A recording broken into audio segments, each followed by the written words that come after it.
Hello, good morning, and welcome to another episode of Rock Tumbling Weekly. The weather here in Texas is pretty nice today, even though tropical storm / hurricane Barry is sweeping up towards Louisiana right now. Skies are clear here, but we're probably going to get some of those rain bands from the edge sometime today. But it's only 84 degrees, about 74% humidity. So as Texas mornings go in the summer in July, this is a great morning.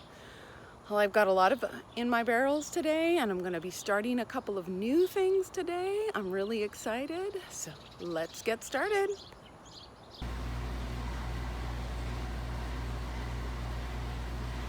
All right, we're starting off today with Labradorite. This has been in polish for 3 weeks now, and we'll do our rinsing and drying technique to see how well they're doing. Oh, nice. Yeah, that's got some lovely shine to it. Yeah. I leave that in the water because if this goes back into if it goes into burnishing, we want to make sure that the rocks remain wet so that the polish doesn't dry in the cracks, and then you've got these white lines in there. Honestly, the burnishing would probably take that out, but I like to be safe. Yeah. Nice.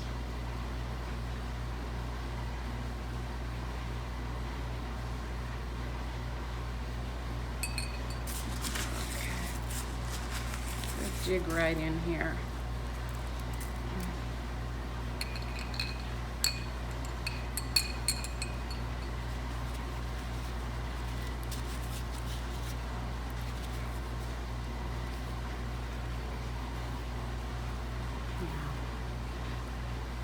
I think we're really good on this batch.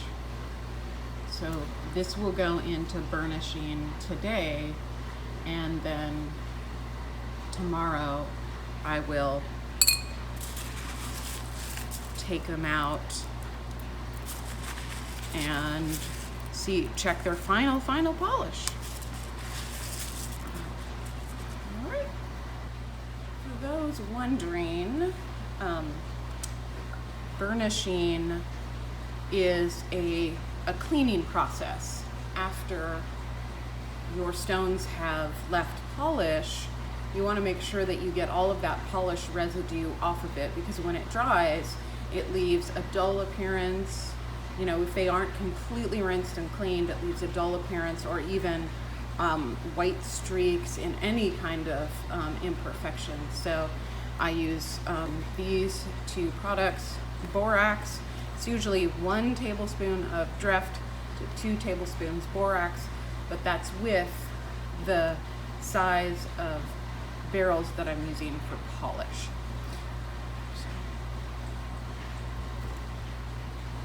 This is week 2 of tumbling and polish for the purple Aventurine.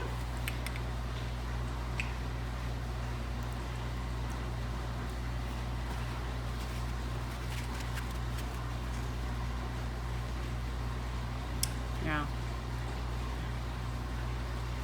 And it's looking really nice.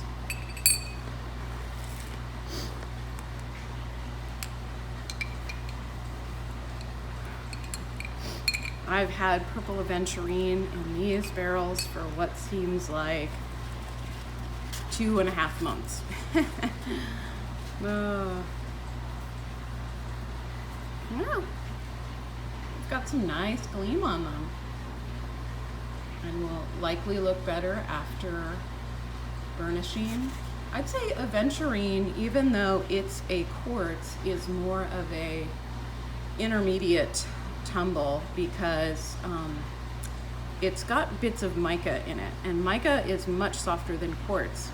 And if you have mica bits along the surface, even when you polish it, or even when you take it through all of the phases properly, the mica can wear down on the surface and create little pits. So a lot of people avoid Aventurine, but this is looking really nice.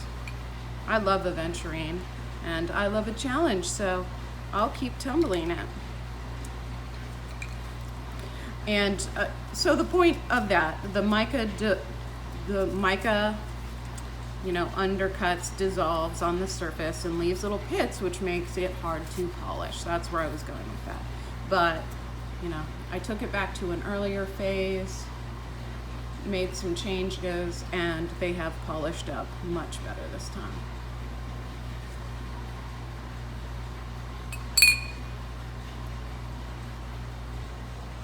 Our batch of bloodstone has been running for several weeks in course, and it is probably going to get another run in course, at least another one.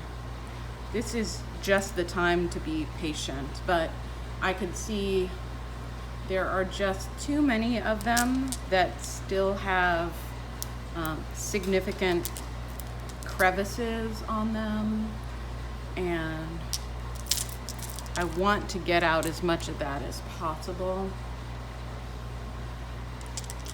I will pull out some of these and put them aside as ready for medium, but most of them are going back into course. See, I'd like to get that off of there as well.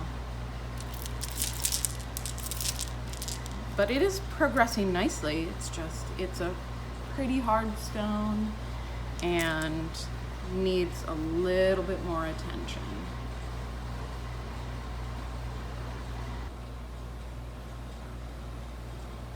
This is a batch that's all mixed carnelian and quartz. It's a compilation of several batches that just needed more fine tuning.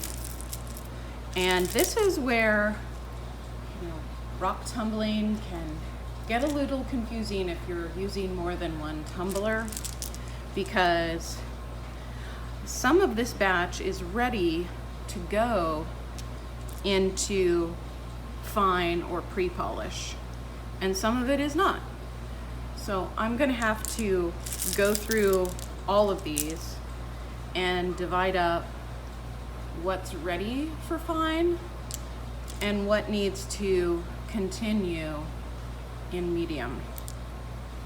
Yeah, see this, actually, this one, yeah. That one's got some work to do still. That is fire quartz. But some of this is looking really, really good.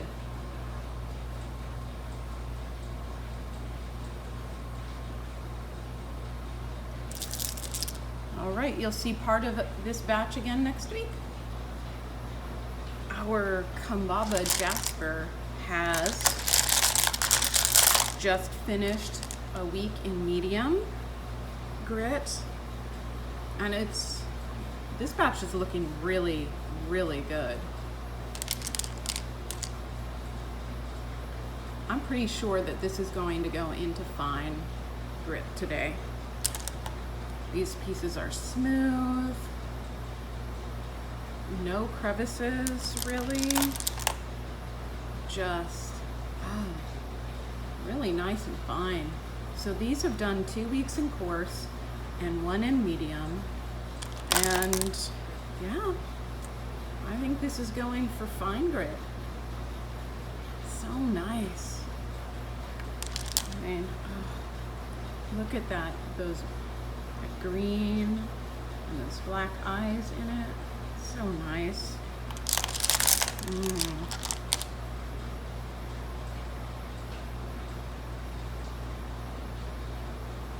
Alright. We'll see Kambaba next week. We're back with the Hematite this week, and I did do some research, and I've come to discover that tumbling hematite is rather an advanced project. There's just so many oddities with hematite, and yeah, I'm just looking this over here. This was in medium grit. It had been in coarse for 1 week, medium for 2 now, and I'm looking at it again. It looks like it needs medium, even it needs more medium. There's still some pits and crevices in here that I would prefer to get out. But yeah, people don't tend to like working with hematite. The rust water stains everything, and just depending on, you know, the quality of your rough can really set the tone for the entire experience. And yeah, I'm not really sure what this is gonna look like come polish time, but you know, I'm willing to stick it out and give it a try. But this group is going back into medium. We've made it back to rhodonite, and this batch I divided into 2. These pieces here to the left were definitely ready for the fine pre-polished stage. I took those out, and then I continued these in medium because some of them were just so close to being perfect contenders for the worldwide tumbling contest that these will be entered in. If you're interested in reading more about the worldwide contest and maybe doing it next year, the link is in the description below. It really worked out. Some of these have definitely ramped up. Now what I'm going to do is take out the pieces that are definitely ready for pre-polish, and I'm going to run them in a smaller barrel together. Everything moving forward will be contest ready pieces, and then the rest are great, are fantastic. They're just not contest pieces. Like let me show you. You can see this one still has some kind of minor divots in the top, which another run in medium will definitely take care of that, but I'll do that at another time because I still have some more rough rhodonite, and I can include some of these pieces in a future batch.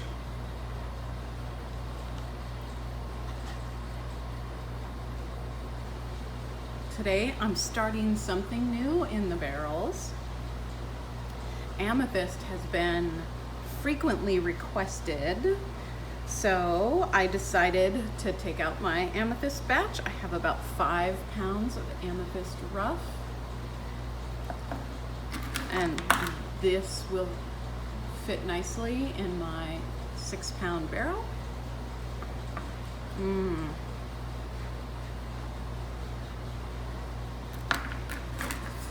It's hard to tell at first because there's some dust on it, but this looks to be really nice purple.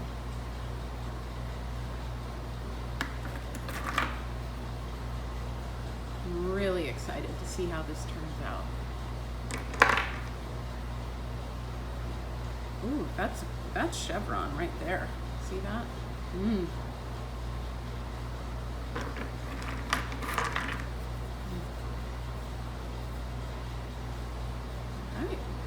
I'll get this in its barrel with its coarse grit. Today I am starting a batch of Amazonite. I had tried these stones before, but I had a big problem because the stones were just too big. And I did have a bigger barrel and they just wouldn't move around. So for the first time, I actually broke some of these up. I took my hammer and chisel to these. You can see like how how perfect the cleavage is in Amazonite, because it just split really nicely. Now I have a bunch of smaller pieces that can move around in the barrel a lot easier. This is a gorgeous sea blue stone. It's got a very similar color to aquamarine, and it's also, it's just got a lot of nice shimmer to it, this batch. I'm really excited to see how this turns out, because it has been delayed for quite some time, and I'm ready to tumble. Okay, we've finished rotating all of our tumblers and starting some new product, and here's the summary of everything that's in our barrels. I have 7 barrels running grit and 2 barrels running polish, and I started up a new log page for Amethyst and Amazonite, and I come back to this every week because logging your work is very important to develop your own recipes. So I started Amethyst, the number of the barrel, the day and time that it started, and what I started it with. Even if you're just running one tumbler and you don't have a lot to, say, keep track of in the moment, these records will be very valuable for the future. So I highly recommend keeping track, even if it's just in a notebook. You don't have to have pages like this. Just keep a notebook for tumbling, and you'll develop your own recipes.